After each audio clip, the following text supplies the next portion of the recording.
Assalamualaikum sahabat Agububah Channel. Saya berharap teman-teman diberikan damai sukacita oleh Tuhan kita Yesus Kristus. Teman-teman ya. Ya. Kali ini kita akan membahas ya teman-temannya tentang sesuatu ya yang sangat dekat dengan kita. Ya. Dan mungkin sering dibahas banyak orang ya, baik di YouTube maupun di dunia luar sana. Ya. Apakah Allah itu hanya Tuhan?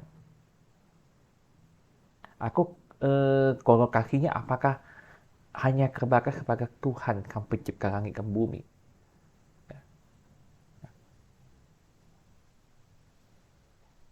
Pada dasarnya, apapun yang ada di dunia ini bisa menjadi Allah. Ya, keinginan daging, nafsu yang berlebihan, mamon, ya, dan masih banyak lagi. Apapun itu bisa menjadi Allah.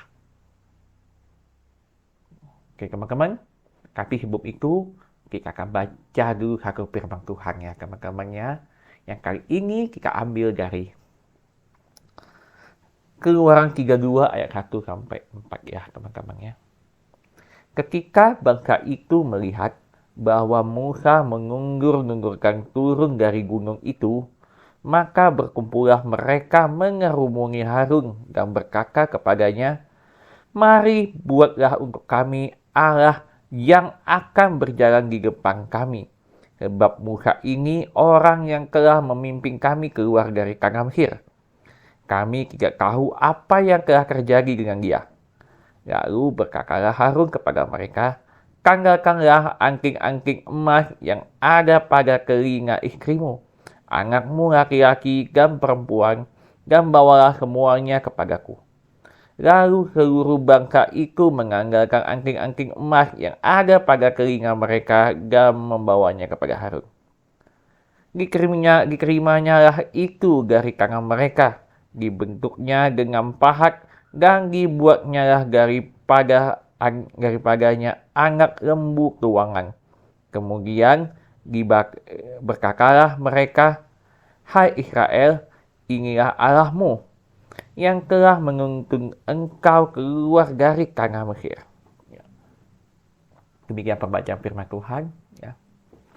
Kita dapat melihat bahwa bagaimana bangsa Israel menuntut kepada Harun untuk membuat sebuah patung, ya, yang nantinya akan menjadi patung anak lembu emas.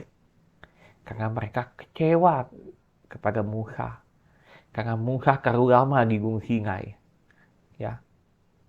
Tapi Harun pada saat itu langsung meminta kepada mereka untuk menganggalkan emas yang ada pada telinga istri mereka masing-masing, anting-anting ya teman-teman ya, dan perkakas-perkakas lainnya.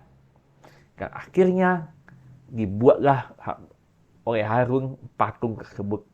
Dan Harun berkata kepada bangsa Israel tersebut, ya, yang berbunyi begini, ya teman-temannya.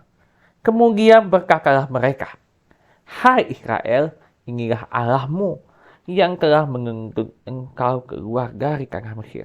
Ya. Itu perkataan Harun kepada segenap bangsa Israel pada masa itu. Nah, patung anak lembu emas ini itu bisa dikatakan sebagai apa namanya ya,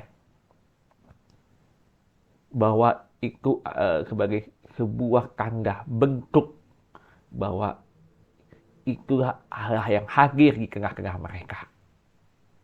Ya. Makanya mereka membuat patung anak lembu emas tersebut. Ya. Itu karena bukti bahwa mereka merasa Allah ada di sekitar mereka. Ya. Bersama-sama dengan mereka dengan wujud patung anak lembu emas. Ya. Ya. Sekarang kalau kita lihat apakah benar hal itu memang betul-betul perwujudan dari Allah. Ya. Pada dasarnya, semua yang ada di dunia ini bisa kita kategorikan sebagai Allah. Ya. Tergantung konotasinya apa, tergantung motivasinya apa. Teman-teman, apakah Allah tersebut berupa Allah lain atau berupa Tuhan yang benar yang dituju? Ya.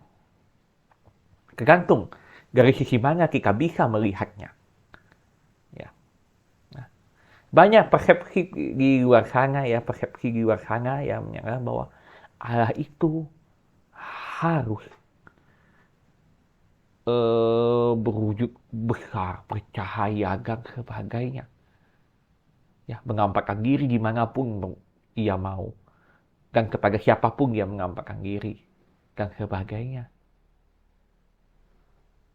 Tidak perlu, teman-teman. Tidak dibukukan sesuatu yang luar biasa, yang spektakuler untuk menampilkan sebuah Allah dalam kehidupan kita masing-masing. Teman-teman, kenapa saya berkata seperti itu? Dari diri kita sendiri saja, kita sudah bisa membuat Allah lain selain Allah yang kita sembah selama ini. Membuat Tuhan lain selain Tuhan yang kita sembah saat ini. Oke, teman-teman. Nah, keinginan, kegagingan, hawa nafsu, ya, kekuasaan, mamon, semuanya bisa menjadi Allah-Allah lain. Maka Allah dalam imajinasi kita. Kita persembahkan kepada mereka. Kepada siapa? Kepada Allah-Allah ini. Nah, coba kita perhatikan baik-baik ya. Coba kita perhatikan baik-baik. Saya akan buka kitab ya teman-teman ya. Yang kita ambil itu dari 1 Samuel 2 ya, 1 Samuel 2 ya, 1 Samuel 2 ya. Kita buka saja teman-teman. 1 Samuel 2. Oke teman-teman ya. 1 Samuel 2. Ya. Nah, dikatakan di 1 Samuel 2 mulai ayatnya yang ke berapa ini ya? Ya. Ayatnya yang ke-11 ya. Tentang kejahatan anak-anak Imam Eli. Bagaimana anak-anak Imam Eli ini begitu serakahnya sampai persembahan orang bangsa Israel itu diambil alih oleh mereka semua. Garpunya dicucuk ya, ke persembahan-persembahan yang bagus. Yang tidak bagus dikembalikan kepada bangsa Israel yang saat itu melakukan persembahan. Ini yang disebut dengan namanya dikuasai oleh keinginan dan nafsu. Atau lebih kepadanya juga mamon. Memang. Ya kan? Mereka, kejahatan-kejahatan anak Imam Eli ini, mereka sudah mempersembahkan Allah lain di hadapan Tuhan. Sehingga Tuhan tidak senang dan tidak suka kepada mereka. Ya kan? Begitu rakusnya anak-anak Imam Eli ini. Begitu tamaknya anak-anak Imam Eli ini. Hingga segala cara dihalalkan. Ya. Bahkan ayahnya sendiri mengetahui bahwa mereka sering bergaul kepada gadis-gadis perempuan yang ada di penjaga pintu. Ya, kemah suci. Bagaimana itu bisa terjadi, teman-teman? Kegagingan kita, hawa nafsu kita, itu sudah dikategorikan mempersembahkan kepada Allah lain. Bila itu dilakukan dengan tidak terkendali. Teman-teman, masih kurang lagi teman-teman. Saya akan tambahkan lagi ya teman-teman ya. Yang kita ambil kali ini dari Kisah Para Rasul 5. Ananias dan Safira ya teman-teman ya. Kisah Para Rasul 5. Ananias dan Safira ya teman-teman ya. Kisah Para Rasul 5 ya. Oke. Di mana mereka yang mengaku mempersembahkan kepada Tuhan. Padahal kalau kita baca di Kisah Para Rasul kan semua jemaat ya Mereka bersukaria, mereka sukarela mengumpulkan semua hartanya. Dan apa yang mereka punya, mereka persembahkan kepada Tuhan dan ditaruh di bawah kaki para rasul. Ya. Tapi demi mamon, ya, demi keinginan pribadi mereka yang dikuasai oleh keinginan tadi itu, makanya mereka hanya memberikan separuhnya saja. Sisanya masih mereka simpan tuh, tanah dan kekayaan mereka. Akhirnya Ananias dan Sapphira mati hal itu juga.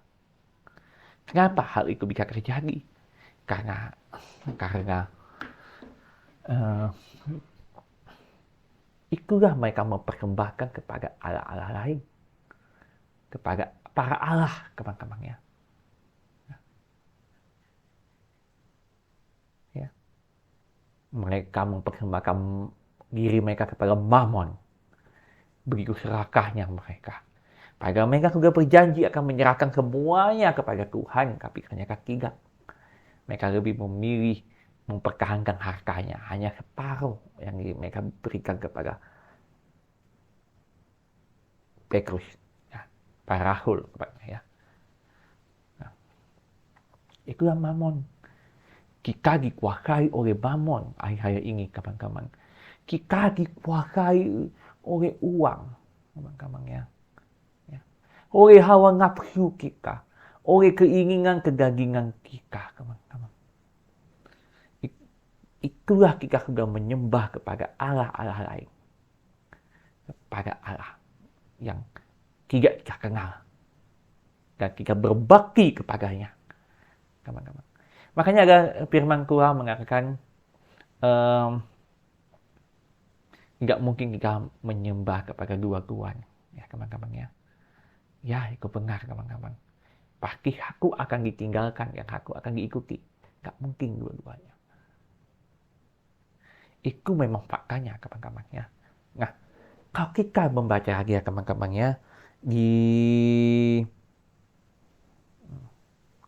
gimana, teman-teman, ya? Orang muda yang kaya, teman-teman, ya, kita orang muda yang kaya, yang bagaimana dia ingin mempersembahkan, mengikut Tuhan, tetapi ternyata dia tidak mau menjual hartanya, kawan-kawan.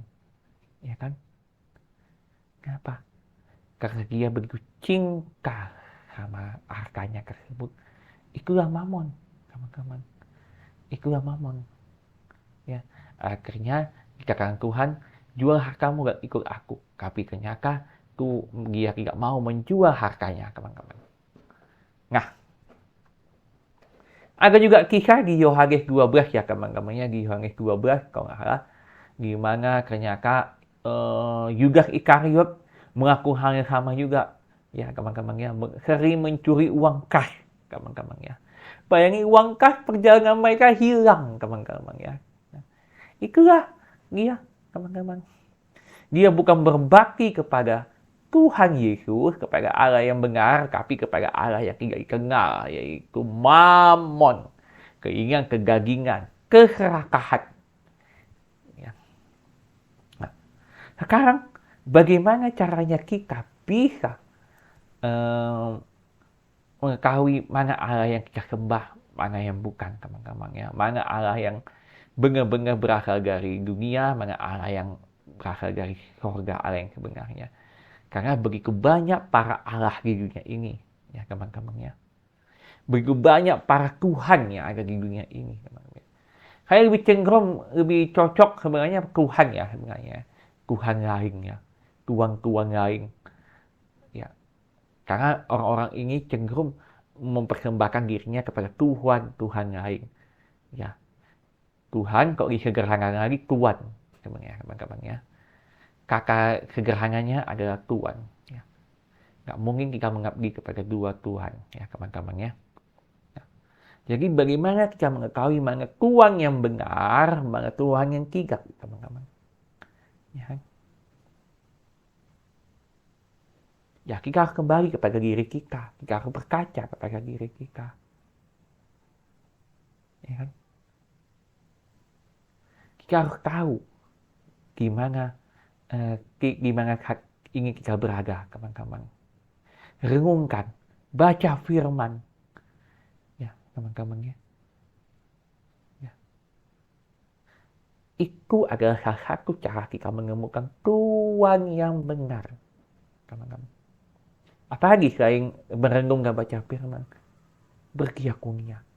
Kalau kita menahan uang kita, kan kita lebih cinta kepada uang kita yang kita letakkan di bank, ya. Saya mengatakannya bukan berarti kita harus menjual semua, memberikan sepenuhnya uang kita ya, kan? Karena kita juga butuh uang cadangan kan untuk kebutuhan kita yang emergensi dan sebagainya, ya.